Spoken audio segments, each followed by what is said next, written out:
us. So. All right, you want to start when we're actually in the match, or? We're already starting there, brother. Oh, we're already starting there, brother. Hey, Cassidy. Hey, come here. Whatever, bud. Do some death match. Ooh, some death match. Wow. Talking about some movies. Oh yeah. Selling them to each other. So I guess I'll talk about. Well, I'll mention the movie I'm gonna be talking about. It's a little. I think it's an indie gem. I saw it on Amazon Prime, I believe. I believe it was like directly to there. It might be an original. I'm not sure. And that is Ghost Stories. Let's roll. Ghost Stories. I've seen it in the store and shit, but I've never actually watched it. So hold on, here's a question. Isn't there another movie called Ghost Story or something like that? That's like a romance movie? It's called Ghost Story. It stars Casey Affleck, I believe. And yeah, that's like more of a lost. It's sort of like a romance slash like a lost like family member movie. You know what I'm saying? It's not a horror movie. They do come out in like a similar time frame, like maybe a year apart or less. And they obviously have a similar name. That's just the singular. While Ghost Stories is obviously more plural. And the reason why it's plural is because it's actually an anthology movie. I do enjoy and it's anthologies for me are more hit and miss usually. Usually I don't. They tie them in. Well, sometimes they don't tie them in, and sometimes that works. Like All Hallows Eve. Sort of worked. Well, they kind of did tie in. They sort of did, but sort of, kind of, just really. Kind of like with Trick or Treat. Well, Trick or Treat still ties in all together at the end. Trick or Treat's another. That's a good example. Yeah, Trick or Treat's a good example. Like that's kind of the same thing where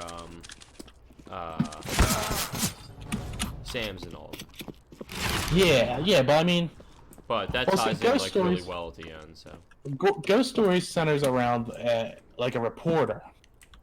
He's a reporter, and he tries to like. Really, he wants to find paranormal stories, but he sort of always debunks them too. And he goes around from case to case. And I can't remember the exact scenarios. Like one of them is like a demon in the woods, and it like haunts this kid who like didn't steal, but borrowed his stepmom's car. And like, there's obviously some family issues there. It's a very tense situation. You killed me, you bastard. Yeah, dude. But tense situation, and like it's done really well. Like the cinematography and stuff's done very well. It's very muted color palette. It's obviously like a gloomy movie. Everything's very flat. Yeah. See, it starts off. How it starts off is this guy watched. Like a TV personality when he was a kid who would go over these paranormal stories, who has retired, wasn't really heard from for years, and then he finds them, and this dude gives him these 4 cases, and it's like, if you still believe in ghosts or whatever, if you don't see nothing wrong with it, come back and talk to me, pretty much.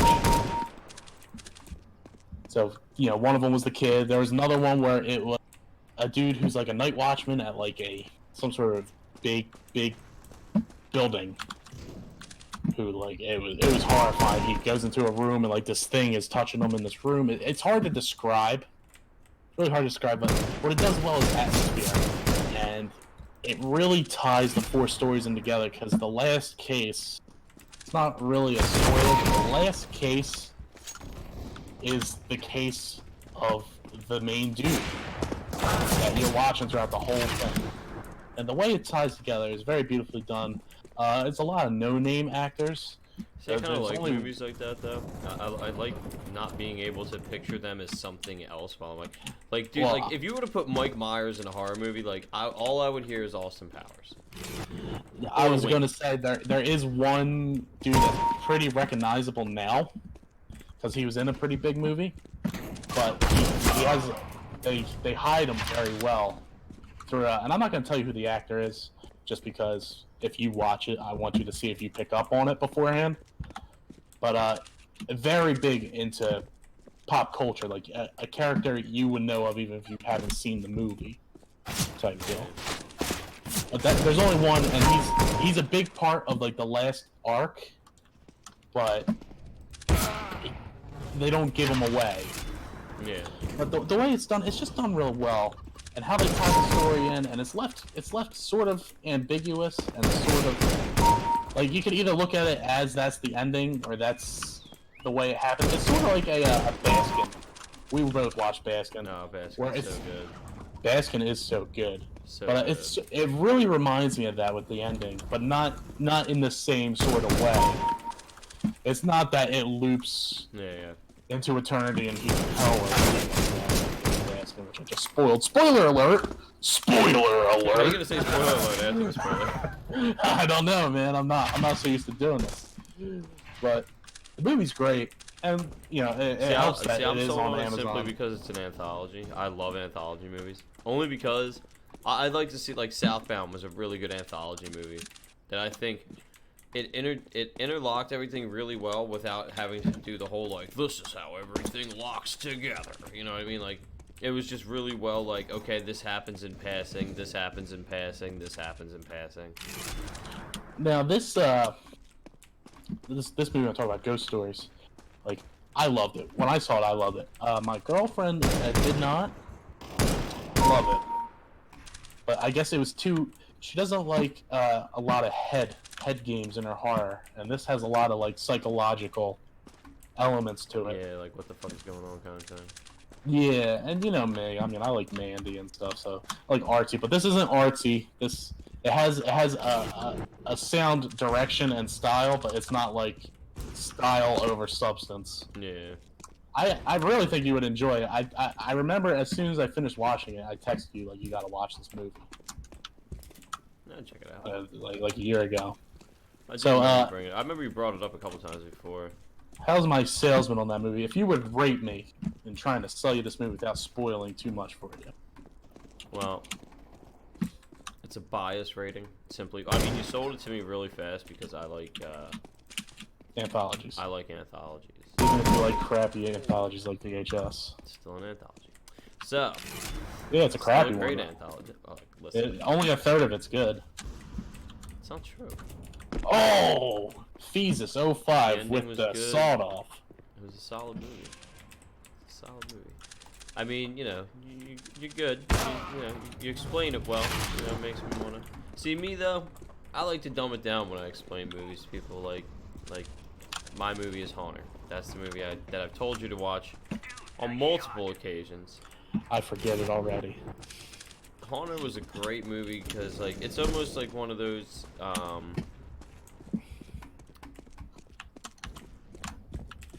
It's hard to explain Haunter without giving away without giving away anything. It's like you got to think about what's going on. It's definitely like it's kind of like a ghost story told from the ghost perspective. Oh, okay. It's like a thought-provoking, though, I guess. Yeah. Well, it's from what I'm gathering, like you have to be. When I saw the trailer for the movie, you've seen the trailer for the movie Avatar, right? Where it's like, who is Victor Crowley or whatever the fucking name they gave him? I know Victor Crowley's from Hatchet, but yeah, whatever name they gave him.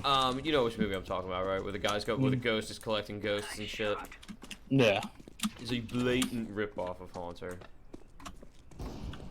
Okay. Haunter he wasn't collecting. He kind of was. Yeah, he kind of was collecting. That's weird. We're both going for paranormal ones, and neither me or you are big into paranormal. Nah, not really. Or I'm usually into more gore stuff and more art stuff. I'm not even gonna lie.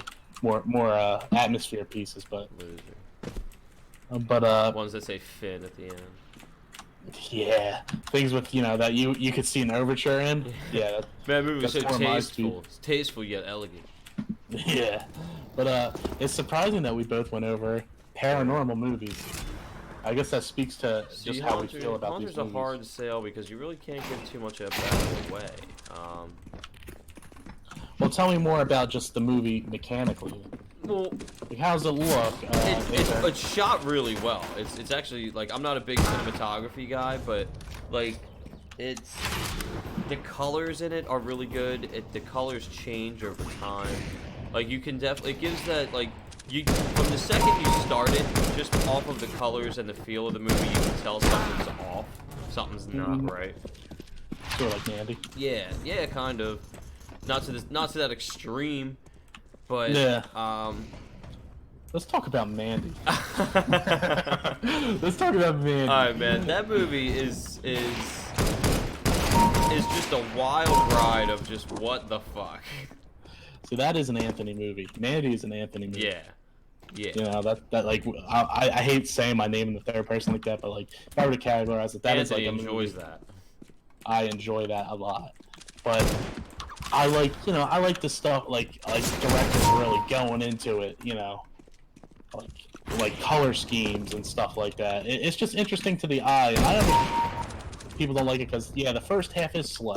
I enjoy it, but I understand that it's at like such a I don't mind so much movies like that, like movies like Bad Times at the El Royale. Like that's a very slow movie. That's like I don't mind that so much. Mandy was just fucking weird. Like that was just that movie was weird. Well, that movie had like a whole mythology. It's definitely a different universe. You know what I'm saying? And that movie definitely had a mythology going around in the background that was just like wasn't explained to you because that was just part of the world. You know what I'm saying? Evil. Crazy evil. How about just Nicolas Cage crying in the camera? Just drinking vodka. In his underwear, drinking down in a whole thing of vodka on a toilet. I mean, amazing. I mean, Can it get any better? Academy Award. For your consideration. You know, the dude who directed that, he's the son of the guy that directed one of my favorite westerns, Tombstone. Oh. Who's in Tombstone? And actually, Kurt fucking Russell's in Tombstone. That's the man, the myth, and the legend. But I was talking about the real star in that movie, Val Kilmer. But okay. Yeah, Val Kilmer's great and all, but Kurt fucking Russell's that is better. I'm just saying, Kurt fucking Russell's never been bad fucking man. Dude, Kurt Russell's never been in a bad role. I'll fight anybody. Never? I will fight anybody. You don't think there's one bad movie with Kurt? I don't think so. Not with his charisma. The charisma sells the movie. He was in Forrest Gump and you don't even know it. What are you talking about? Kurt Russell's in Forrest Gump and you don't even know it. What? He was Elvis Presley. Huh. He started out his film career. His first movie was a TV movie about Elvis Presley. He was an Elvis impersonator. You're a liar. Fact. I'm not. I'm not lying. You can look it up. I mean, I know we're playing a game, so don't look it up right now, I guess, but you can look it up. Yeah, he's been attached to a couple different Elvis projects in his early career. But I'm spiraling off the point. He actually made Mandy and his first movie. I can't remember the title of it. It's really weird though. Not nearly as good as Mandy, but it's still pretty good. Something like Over the Black Rainbow or something. But he made those with the DVD and Blu-ray sales of Tombstone, because he worked on it too. But back to your movie. Because I derailed us because I just started talking about Mandy. Man, I'm cool with just a freestyle. Like, whatever we start talking about, just keep on talking, dude. We don't have to stick to a specific topic. Oh my god. No, we don't have to do that. If we start going off about something, keep going. Dude, this is literally just freestyle gameplay talking. That's it. About movies. Movies and whatever. Movies and whatever. Oh, it's just mostly just movies, because that's mostly what we talk about anyway. Yeah, that's pretty much 90% of my conversations. Oh wait, I gotta focus 1 second here. I'm getting this kill. No, I'm gonna die. I'm gonna run away now. I just blasted a chicken. Yeah, you blasted a chicken. There you go, boy. But Nicolas Cage is gonna be in another movie that looks like a sort of not a Mandy clone at all, but like a very colorful like post-horror movie. And that's called, what's it called? It's like It's like Color Out of Space or something. I keep seeing what you're talking about, but I don't know what it's called. I think it's called Color Out of Space, and it's based around like some sort of temporal field. It's like supposed to be very Stephen King-esque, but more bizarre and not so much, you know, the childhood horror stuff that Stephen King's known for. He's got a brand of it. But I've been banned from a horror film for saying that I believe that Stephen King's a pedophile. I don't think he's a pedo. I don't want to say that, but he definitely talks about it a lot. Might just because that is a very shocking thing. And let's face it, he's a horror writer. So shock value is part of his deal. Oh my god, this is gonna be... That's terrible. But like... Definitely, like, you don't need those 8 pages. Or however long it is. 9 pages, yeah. Like, you could skip that and get that they celebrate it in their own way. Like, yeah, we you can change it to one sentence. They railed out Bev. All, like, 6 of them. Yeah. Yeah, it's very awkward. Especially when, like, a parent or a family member said, you should read this book, it's real good. And then you read those 9 pages and you're like, man, what are you trying to tell me, Uncle? Fuck, Aunt Michelle. Yeah. Yeah, what are you trying to tell me, Uncle John? I will not celebrate reading this book like that with you. So you want a party? No. No. No, I no, don't. thank you. There must be music when we party. I can't be in the basement again. No, but trying to think of other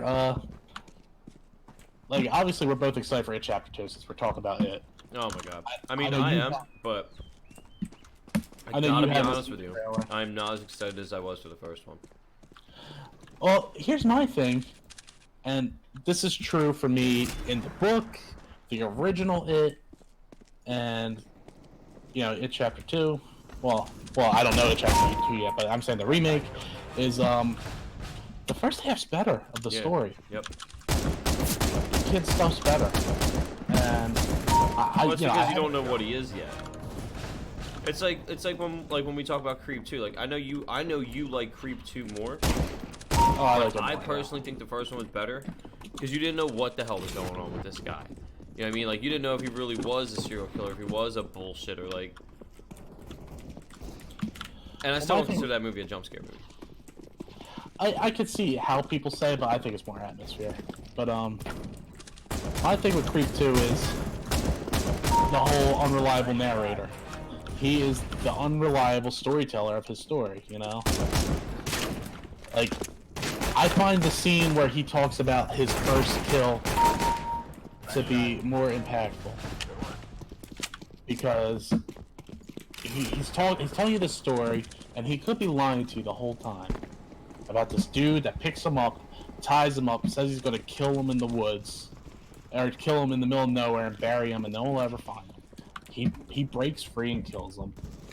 And then he gives the interesting anecdote, which you've seen earlier in the movie of him picking his beard, like the hairs of his beard. That was something that dude does, and he takes over a trait from everyone he kills. Yeah, I remember you saying that before. I find that interesting because it could be a lie. It could be true. And you just have to go with it. Also put a different kind of aspect to what's going on with him. Like, why do you pick up a tick that another person had after you killed him? Like, what is that? Or is it like a trophy kind of thing? Yeah, like, is it something you do intentionally? I thought that reveal at the end, though, when the TV was full of tapes. The TV set was full of tapes or whatever. Yeah. Of like 40 or 50 people. But I also like the idea of, and I really like this in the second one, and I understand you like the mystery of it, but in the second one, it gave me an idea that I've never really seen fleshed out, and it's the serial killer who's tired of it. Yeah. He's been doing it his whole life, and he wants to... There's just something, like, interesting about that I've never seen before, done in that way. It does kind of make it almost like it becomes a job to them. Yeah, like he's been doing it so long and he's good at it, but it has been trying to find purpose. I don't know. It's just something about him going full off the wall. It's an interesting concept. Here's what I will him say. Being like, I'm just over it. I don't think Which almost makes it seem like it's a choice. To me, the film doesn't feel like it drops in quality. And you know, it's a real testament to this film. We haven't talked about once how it's like a found footage movie. I would consider it more of a mockumentary. Yeah, but it's, I mean, it's presented in that way though. Usually so, one, overdone, two, lazy, and the way they do it here, it makes sense and it makes the movie better. I feel like in this style, I would consider it like the mockumentary style. I don't know. There's just something appealing about it. It just works, and like I feel like that movie needed to have that in it.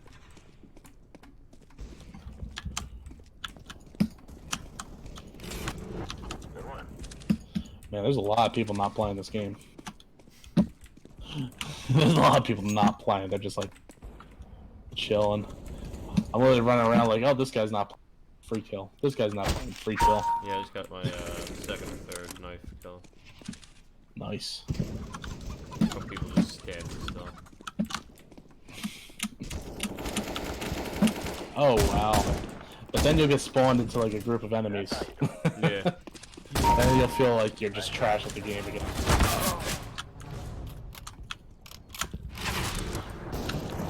Well, yeah, that movie, like I said, I like the second one better. But the second at one least was great, don't get me wrong, and it still made you very uneasy, like when he was talking about there's shit. the one scene especially that's yeah. like, what? Yeah, pretty much everyone. I think everyone at that point is just like, fucking go. But that's sort of like him as a character, He literally put it all out there. Yeah. I also feel like it was almost like an attempt of him to be like, yo, I gotta get to this chick because it's not working. Like I feel like it was almost the got that kill for it. Like he was really trying to scare her, and it just wasn't working out for him. Yeah, and like he was just kind of at that point just swinging for the fences. 32 and 6, not bad. 24 and 12, boy.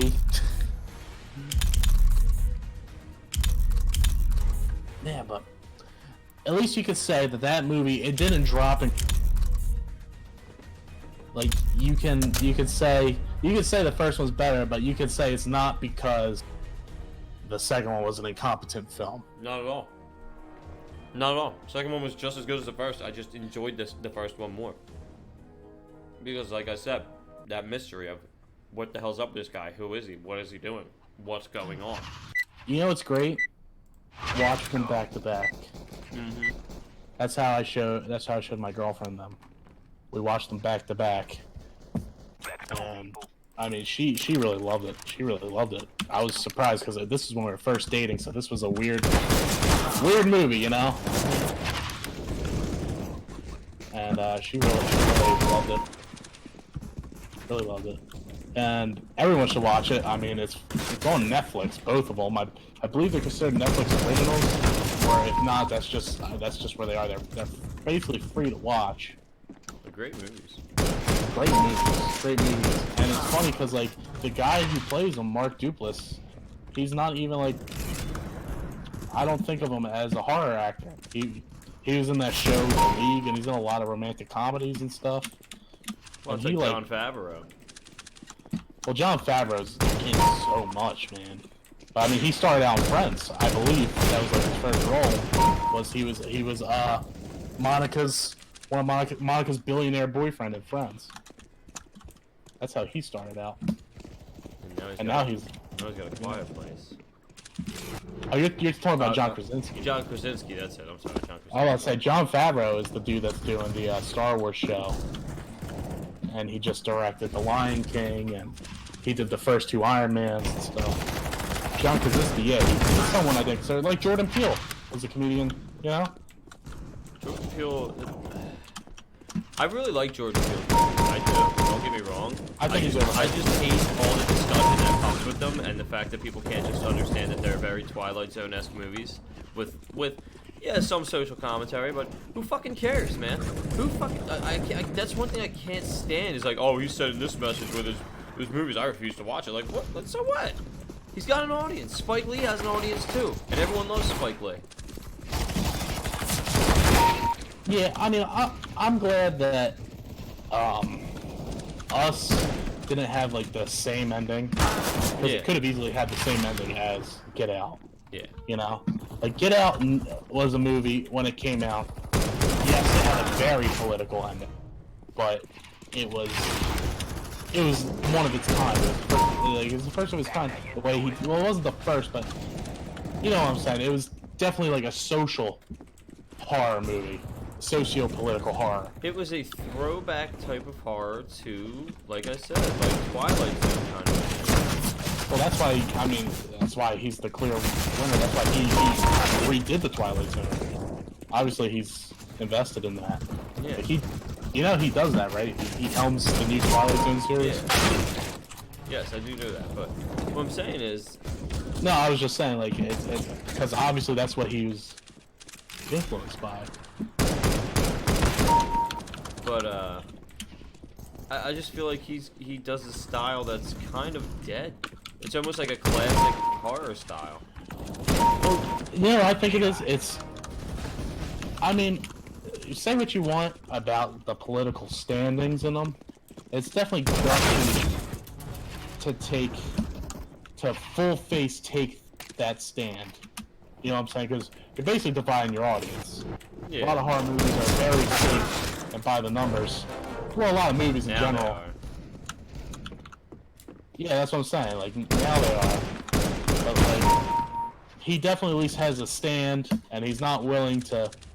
He'll show you what you want. If you don't want to watch it, don't watch it. He came out Like strong, he said who he is, and that's it. If you like the movie's cool. If not, alright, cool. Not everyone likes Clive Barker's movies. He's alright. Hellraiser. I have a love-hate for Hellraiser, honestly. You tell Clive Barker likes H.R. Geiger. Oh, well, yeah, definitely. Definitely. I mean, like, so much like I do, yeah, a couple guys can make it, you know. Ooh, that guy's mad. That was a headshot right there, boy. Oh, that guy's mad because he avoided getting killed. Yeah, that's guaranteed to do it. Oh, that was a jump shot. Oh, those are so sexy. Sort of like Clive Barker's horror movies. I love, back to what we were saying though, I love anthology movies, dude, I really do, but it's all about how you tie them in together, like the way you make it happen, like Southbound didn't do it the way Trick or Treat did, where everything ties in, and, well, actually, they kind of did do it the same way Trick or Treat did, now that I think about it. Trick or Treat did it in a world where it's all going on at the same time. That's what Southbound did too, actually. Trick or Treat was one of the best anthology movies in my opinion. Oh yeah, 100%. One of the best horror movies to really come out. In a long time. I think, you know, the last week. It might be older than that now. I might be aging myself, but was that? I think it came out in the past 10 years, but if not, it's in the past 12 years by far. I mean, I can just Google it real quick.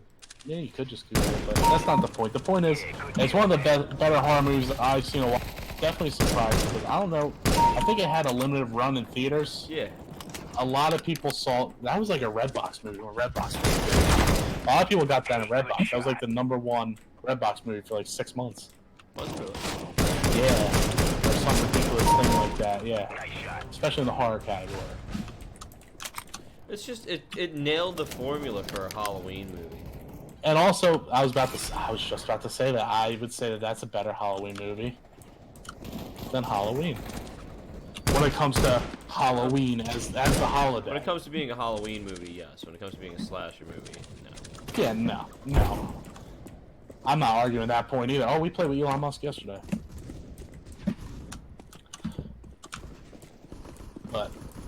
But that's also, you know, it's not trying to be. It's it's a Halloween movie for adults. I also, now this is probably a little controversial, because I don't necessarily love this movie better than the other ones in the series, but I will say this. Halloween 3. Yeah. I wouldn't say it's a good movie.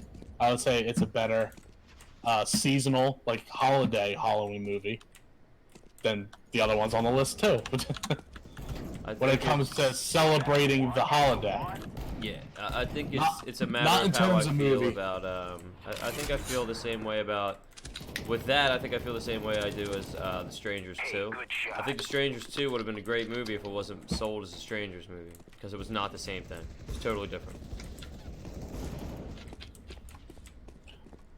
Yeah.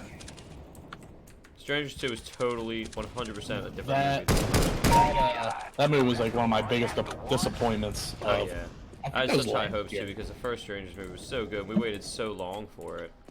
Oh, me and you were both like so excited for it. Oh my god, I love the first Strangers Well, movie. we were so worried too. I remember we were both worried. It's a lot to follow up, and like. And they did it the most cliche Hollywood way they could have. Oh, it was just they tried to make a slasher, and I get what they were trying to do. I guess I don't know if I get it because I don't know what they were trying to do really. Do you remember the first 5 seconds of the movie? I looked over to you and said that they ruined it. Yeah, we looked at each other. As soon as they had the musical score in the beginning, it's like, this is a slasher. Yeah. It's like definitely a slasher music score.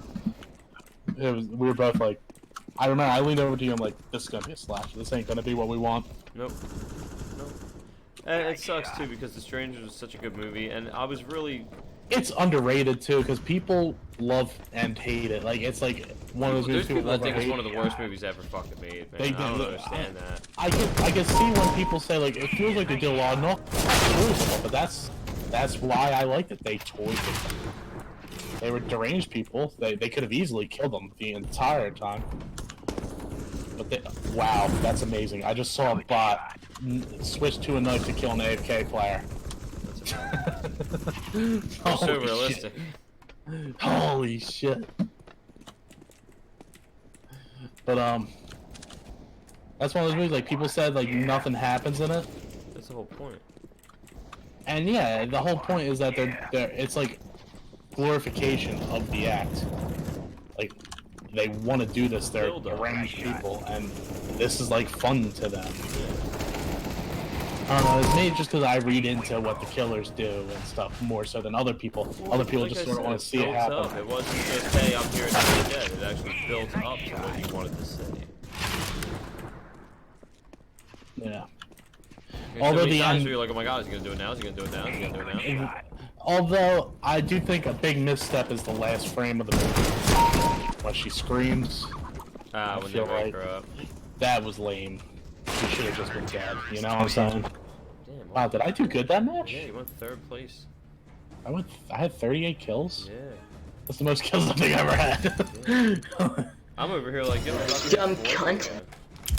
Well, we both did the same thing actually. Yeah, 38. Both had 38. You had better KD than me. Yeah.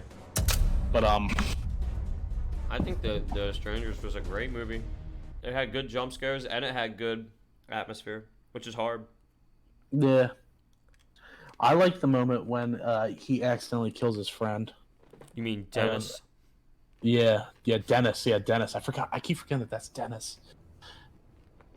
But when he kills Dennis, his buddy, or maybe one of the killers, because we all know Dennis is like a serial killer. Yep. And they're my tools. They're my tools. I can't do stuff without my tools. Well, always sunny humor there. But I just like that. Like once they did that, like once he did it, they used that against him. Yeah. That's what I'm saying. They were taunting him. I really like that. I really felt that was interesting. I mean, that just played on the whole they're toying with them thing, but that was like the perfect. I just thought that was done really well. Yeah. Just like that whole movie, I really think that whole movie was done really well. Like I like that when right before he killed him, the guy was following right behind him and was like, all right, he's gonna do it. Like almost like the killer knew, like, all right, he's gonna get scared and kill him. I'm just gonna let him do it. It was almost part of like the grand design, where it just happened perfectly, you know.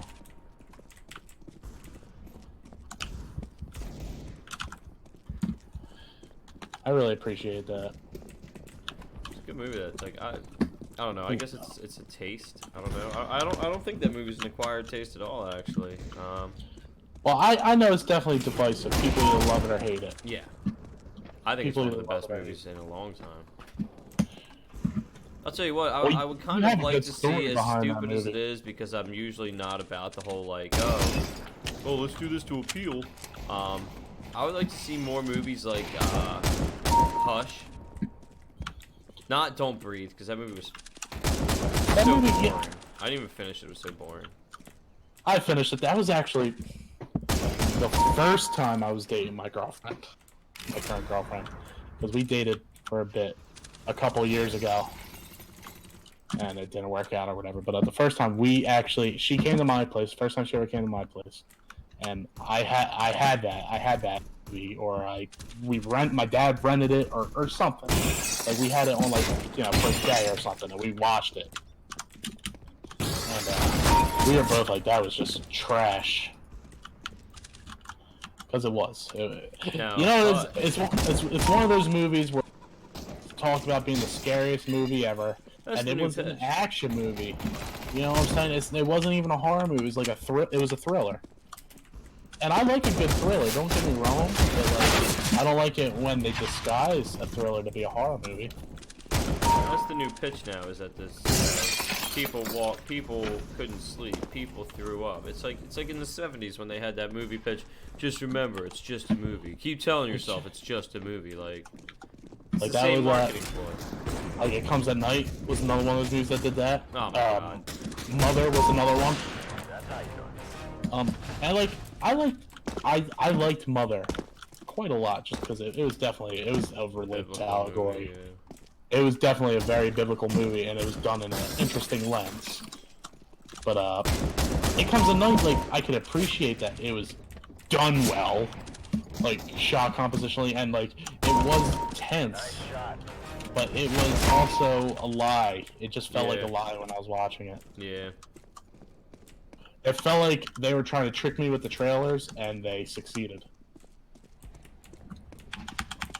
You know? I don't like that. I don't like feeling like some marketing executives won me over. Like they pulled a fast one on me. Yeah, they definitely marketed that movie as like almost like a monster movie. Which got me because I'm sure you know, I love a good monster movie.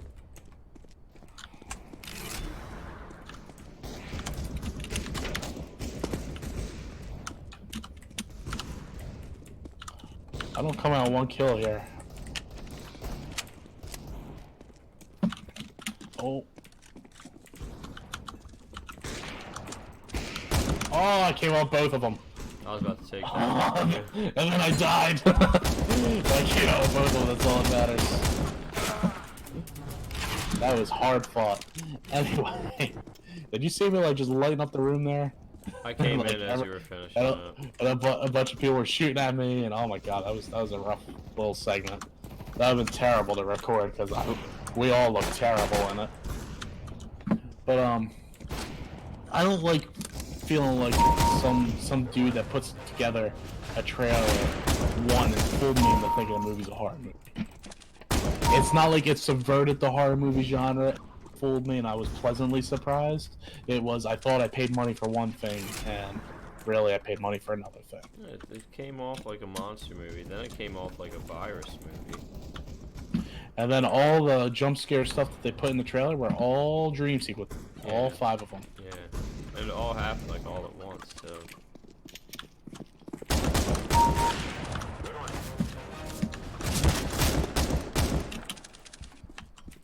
Yeah, it was just a movie that tricked me. And I mean, like, I could appreciate the craft behind it, and if it was pitched to me as a thriller, I knew that coming in, I probably would have thought the movie to be a little differently. You know, I probably might have liked it. I had like certain hopes for it because of the way it was sold. Yeah, I mean, why are you gonna try to win people over by first making them feel stupid? Like a movie that could have done that, and I don't really remember the marketing for the movie, so it might have did it. Like Cabin in the Woods is a perfect example.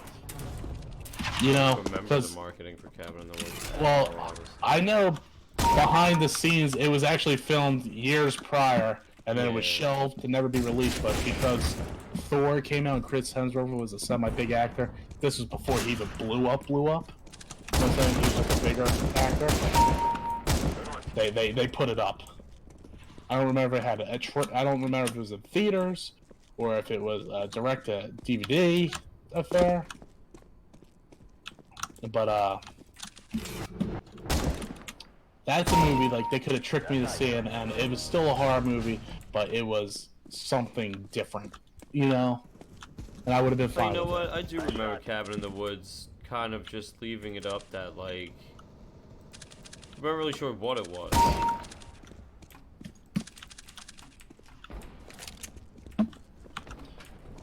That was the best surprise movie, and the fans of that movie are like the best. For some reason, the people still don't talk about what it becomes, like what it really is, what the movie really is. A lot of people don't talk about it. It was just such a joke on itself. Like it. Well, it was both a love letter and a parody. Yeah.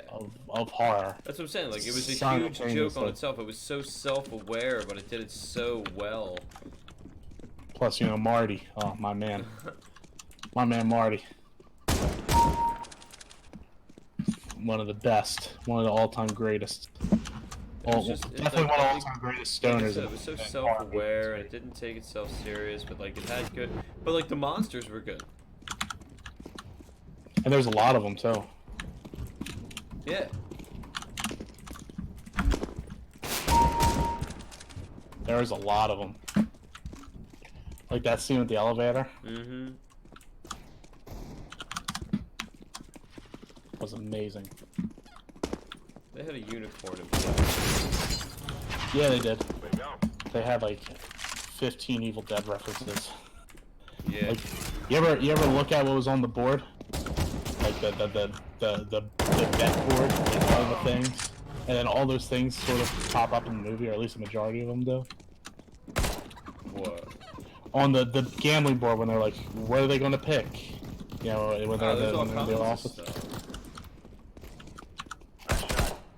Yeah, it's just so well put together. Yeah, and that guy's the guy that directed, since you talked about this movie earlier, Bad Times at the El Royale. Great movie. That was a great movie, and I know you haven't seen Once Upon a Time in Hollywood, but there are some striking similarities.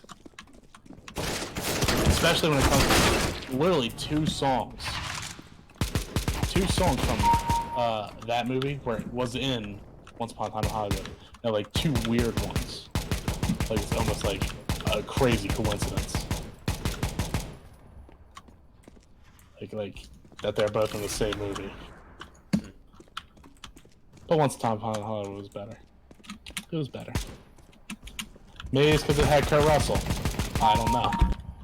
Maybe. Could be it. It could also be because it's a Quentin Tarantino joint. I don't know. Could also be it. I like the way, but both those movies didn't disappoint me, and they are both movies that I was really looking forward to. I still gotta see scary movies. Scary Stories to Tell in the Dark. Everyone's talking about how horrible it is, but like, it's not a movie I'm expecting to be some cinematic masterpiece. This movie I'm expecting to just be fun to watch. That's really the only expectation I have. If I don't be like, yo, that movie was a lot of fun, like I had a good time watching it, then I'll be disappointed. Yeah. Well, I didn't, I wasn't really too, like, hyped on it, you know? Like, I was excited, but I wasn't, like, people were, like, really excited for it. Well, I wasn't nearly. So for me, it's like... It was definitely, for me, it was definitely more interesting than the Goosebumps movie. That was, like, when I saw that, I was like, well, this is going to be too kiddish for me. So the fact that at least that one's PG-13 is cool. I guess, because at least it's not super kiddish. I don't know. But Goosebumps was a kid's thing anyway. I don't know. So I guess that's not really a complaint I should be having. But that's besides the point. Yeah, I've heard some bad things about that movie. But honestly, I can't trust critics and all that shit either. Dude, like I said, I'm not looking for like a cinematic masterpiece. I just want something where I'm like, holy shit, I remember this one. Holy shit, I remember that one. You know what I mean? Like, yeah. Yeah, no. I get you. Like, I'm going more for the nostalgia of it. That makes sense. They were stories that scared me as a kid. I'm saying, like, the Big Toe. I remember that one. I'm saying the Scarecrow. I remember the Fat Girl in the Hall. I remember that one. Like, I remember the Brawlings. I remember all that. That was a huge thing for me as a kid. So I'm like, that's a movie that I would want to watch. Like, I think with just me, or like in a room with just a few people. Yeah. I got you. It's definitely a nostalgia. And there's a lot of that going around lately. A lot of nostalgia being thrown around because, I mean, that's definitely one of those just nostalgia movies. That goes back to the whole world ended in 2012 and now we really are in just a simulation. Wow, I'm surprised they didn't kill him. That's wild.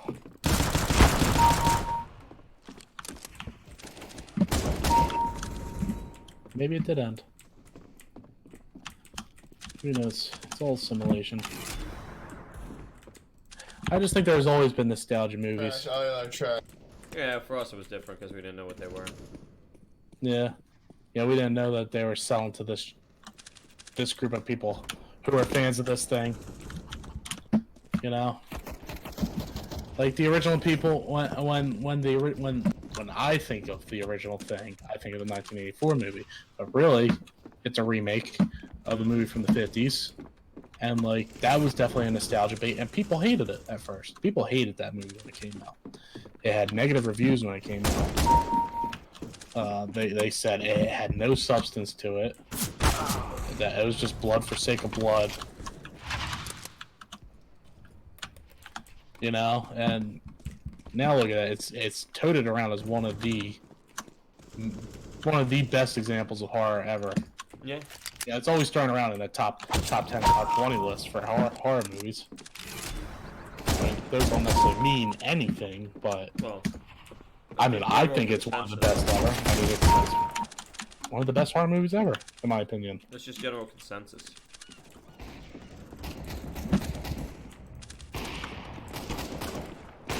The 80s were just the right time for horror. Everything ebbs and flows. I'm saying, like, everyone... I just feel like it's kind of another thing. It's just universally known that, like, just the 80s horror movies were just better. I don't necessarily think that. I like these new waves. I think the thing is, people remember now, especially, the movies that were great from the 80s. No one remembers all the trash that came out in the 80s. That's true, too. You're looking at it through a lens where you saw the best of. You know? And people that say it's the best is because that's when they lived. And it might have been... It could possibly be the best. But... I feel like there's a hint of nostalgia there. The type of movies were definitely different.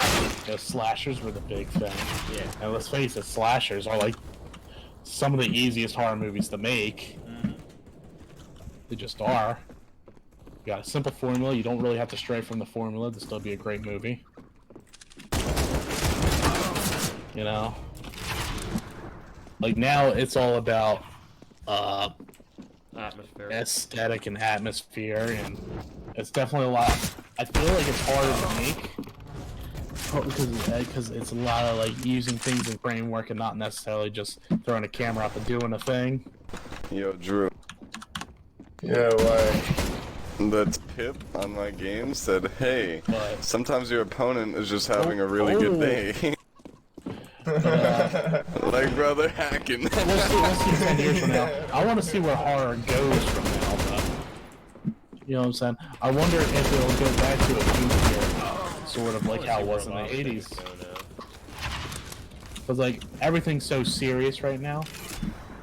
Like just the media, all main media is all focused on serious, realistic. And it's like action movies are starting to get serious. Like John Wick's a very sort of serious, but it's also playful.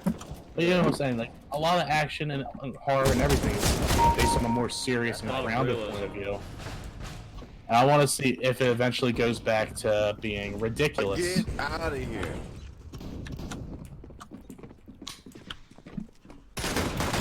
Slapstick ridiculous or just like... Well, I mean slapstick ridiculous, but just ridiculous in general. Face it, like the Jason, Friday 13th movies, they were pretty ridiculous. Yeah, they were. Yeah, the Nightmare on Elm Street were pretty ridiculous. It's gonna say Nightmare Before Christmas. Don't know why. I heard it. I think maybe the other thing too is in the 80s, every idea had already been used. Like, it's pretty hard to do original anymore. Well, I would say the 80s, not everything was original either. I mean, everything, like most of the mainstream movies were copying off of Halloween, which was copying off of Black Christmas. I mean, slashers aren't original. No, they're not. Unless they really play with the formula, slashers are a very formulaic movie. And there's always those things that stray from the norm. There's always those movies that stray from the norm. There's always those ones that are seen unique. I just think I'm glad we're past the paranormal film footage kick. Yeah. That's for sure. I wasn't really a fan of that. I mean, these movies are sort of still doing it, but you're not getting it every year. It's not every big release anymore. Yeah. It's not 18 movies long anymore. Yeah, I'm not, I'm glad that if we're focusing on a certain type of movie, we're focusing on more mature movies now than fucking found footage ghost stories. It was just hot for a while. Well, yeah, that's what any trend is. It was just hot for a while. What? I mean, Where the fuck you at? after like, the the 80s, the slasher was dead. Yeah, no one wanted this. The slasher wasn't bankable until Scream came out.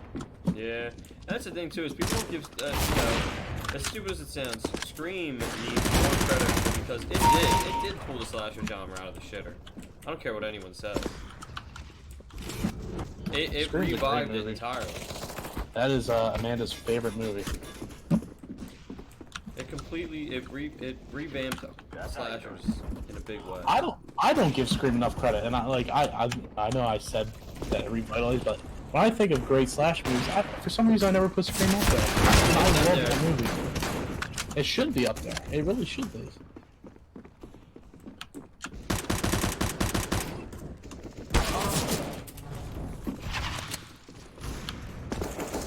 They took advantage of cell phones being in the market, being on the market, being a big band, they made a horror movie out of it. Let's see, Scream couldn't even go away from the shortcomings of the slasher genre. Like the sequels, they all got so good. Every slasher gets there. I think, personally, I liked Scream 2. Scream 3 was just so, like, alright. Yeah. Scream 3, the only redeeming quality was the one character who was like, this is a movie. And, like, he completely took over, like, movie tropes. He was talking, like, he was like, in a horror movie, this would happen. Oh, yeah. And, and I get that that's, like, the most meta you probably can get. And that's what Scream was. It was a meta. Almost commentary on the slasher subgenre. That's like I said, it was self-aware, it didn't take itself serious. And I guess it's the argument is you can't hate on something that's just making fun of itself. Like it's easy to say, well, it didn't take itself seriously, so why should I take it seriously? I get how people can criticize that way, but again, this wasn't done in a way just to appease people. This was done in a way like as a love letter to slasher movies, Like Scream wasn't meant to be like a scary movie. Well, they even brought up the parody. a couple slashers in the very beginning. Nice shot. Yeah. I mean, the serial killer is obsessed with horror movies. You know what I mean? Like, Yeah. Mm. There's definitely a definitely a love. Hey! Oh yeah. I need to get back to writing. Trash, you're trash, dude. You're hacking and you didn't read me, dude. You're trash. Yeah. You're trash. Are you leaving? You staying? Trash in the donkey. All right. Well, I think that's a good place to end it off. I'm leaving. I think we got a lot of material in that. Yeah, I'd say so. And cut it off there.